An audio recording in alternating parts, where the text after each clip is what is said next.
Assalamualaikum warahmatullahi wabarakatuh. Nama saya Rama Putra Fariji, kelas 11 TPM 3. Di sini saya akan membawakan storytelling tentang kedatangan Jepang ke Indonesia yang berjudul Pendudukan Singkat, Dampak Panjang Warisan Jepang di Indonesia.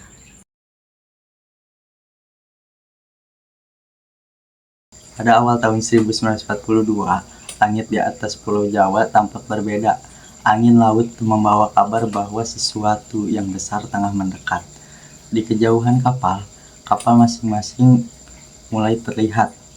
Rakyat Indonesia yang sebelumnya hanya mengenal penjajah Belanda, kini menghadapi ancaman baru.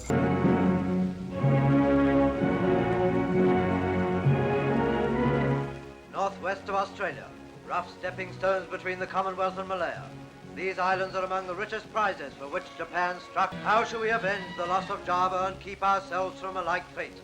This is the time to make a vow, that the last words from Java's radio shall not be ours.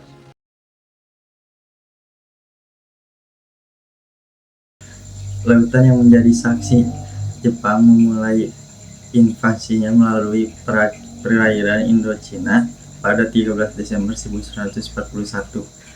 Pasukan Jepang meninggalkan Teluk Camerang menuju Pulau Kalimantan. Pada 11 Januari 1942, mereka pertama kali mendarat di Tarakan, menguasai sumber daya alam penting seperti minyak bumi.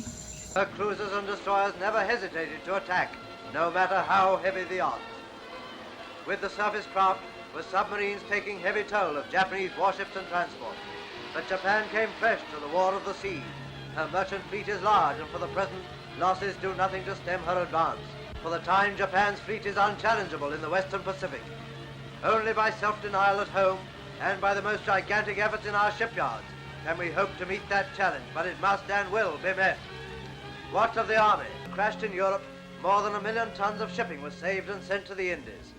Some of that has been lost since, but the rest is still continuing the fight. The oil wells, which were Java's greatest source of wealth, have now been lost to us. And though scorched earth has saved them from the Japanese, now more than ever is there need to save petrol. 1942 ranks in tragedy almost with 1940. But we came through 1940 with 1940 grimness, and we shall come through this year too. It was oil that Japan chiefly had in mind when the trade delegate went from Tokyo to Java. On the right of the Japanese delegate in civilian clothes is Dr. Van Mook. As Minister for Economic Affairs, he refused Japan the oil she needed. Sabotage has seen that Japan will still be denied Dutch oil. These then were the islands which acted as a magnet to the greedy little men of Nippon. And with the fall of Singapore, they advanced swiftly upon Java. Pendaratan di Pulau Jawa, gerbang ke pusat pemerintahan. Pada 1 Maret 1942, Jepang mendarat di 3 tempat di Pulau Jawa, Meluk, Banten, Eretan Wetan Indramayu, dan Karagan Rembang, Batavia, sekarang Jakarta. Jatuh kepada 5 Maret 1942, menandai dimulainya pendudukan pusat pemerintahan Hindia Belanda. Denied Dutch oil. These then were the islands which acted as a magnet to the greedy little men of Nippon. And with the fall of Singapore, they advanced swiftly upon Java and Sumatra. The people of the Dutch East Indies faced war with the example of Europe before them.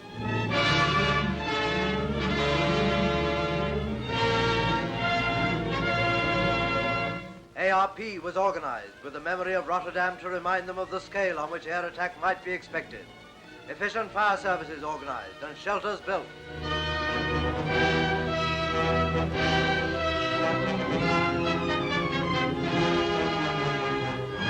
Landing grounds were made unusable by stakes and obstructions.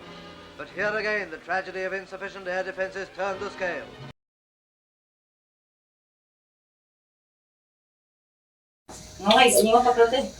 Perlawanan dan penindasan antara harapan dan realita. Awalnya, kedatangan Jepang dianggap sebagai pembebasan dari penjajahan Belanda. Namun, kenyataannya berbeda. Rakyat dipaksa bekerja tanpa upah, dan banyak yang menjadi korban kekejaman propaganda Asia untuk Asia. ternyata hanya fata morgana.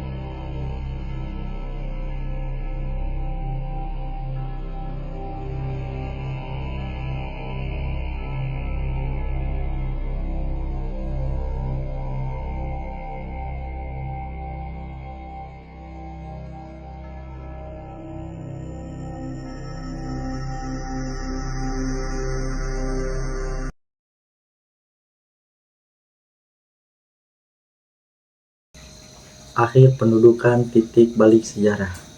Pada tahun 17 Agustus 1945, Jepang menyerah setelah pengeboman Hiroshima dan Nagasaki.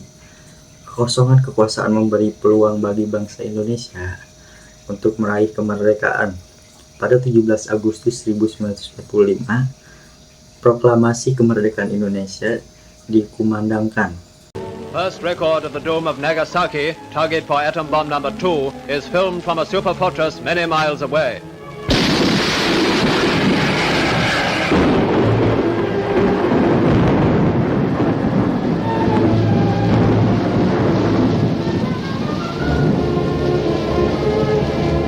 Beneath that sinister pall of smoke, the world's most destructive force has been unleashed, with what results we know only too well. Saudara-saudara sekalian, saya telah minta saudara-saudara hadir di sini untuk menyaksikan satu peristiwa maha penting dalam sejarah kita. Berpuluh-puluh tahun kita bangsa Indonesia telah berjuang untuk kemerdekaan tanah air kita. Bahkan telah beratus-ratus tahun. Gelombang aksi kita untuk mencapai kemerdekaan kita itu ada naiknya dan ada turunnya. Tetapi jiwa kita tetap menuju ke arah cita-cita. Juga di dalam zaman Jepang, usaha kita untuk mencapai kemerdekaan nasional tidak berhenti-henti. Di dalam zaman Jepang ini, tampaknya saja kita menyandarkan diri kepada mereka. Tetapi pada hakikatnya, tetap kita menyusun tenaga kita sendiri. Tetap kita percaya kepada kekuatan sendiri. Sekarang, tibalah saatnya kita benar-benar mengambil nasib bangsa dan nasib tanah air di dalam tangan kita sendiri. Hanya bangsa yang berani mengambil nasib dalam tangan sendiri akan dapat berdiri dengan kuatnya. Maka kami tadi malam telah mengadakan musyawarah dengan pemuka-pemuka rakyat Indonesia dari seluruh Indonesia. Permusyawaratan itu seia sekata berpendapat bahwa sekaranglah datang saatnya untuk menyatakan kemerdekaan kita. Saudara-saudara, dengan ini kami nyatakan kebulatan tekad itu. Dengarlah proklamasi kami. Proklamasi. Kami, bangsa Indonesia, dengan ini menyatakan kemerdekaan Indonesia. Hal-hal yang mengenai pemindahan kekuasaan dan lain-lain diselenggarakan dengan cara saksama dan dalam tempo yang sesingkat-singkatnya. Jakarta, 17 Agustus 1945. Atas nama bangsa Indonesia, Soekarno Hatta. Demikianlah saudara-saudara, kita sekarang telah merdeka. Tidak ada satu ikatan lagi yang mengikat tanah air kita dan bangsa kita. Mulai saat ini, kita menyusun negara kita. Negara merdeka, negara Republik Indonesia. Merdeka kekal dan abadi. Insya Allah, Tuhan memberkati kemerdekaan kita itu.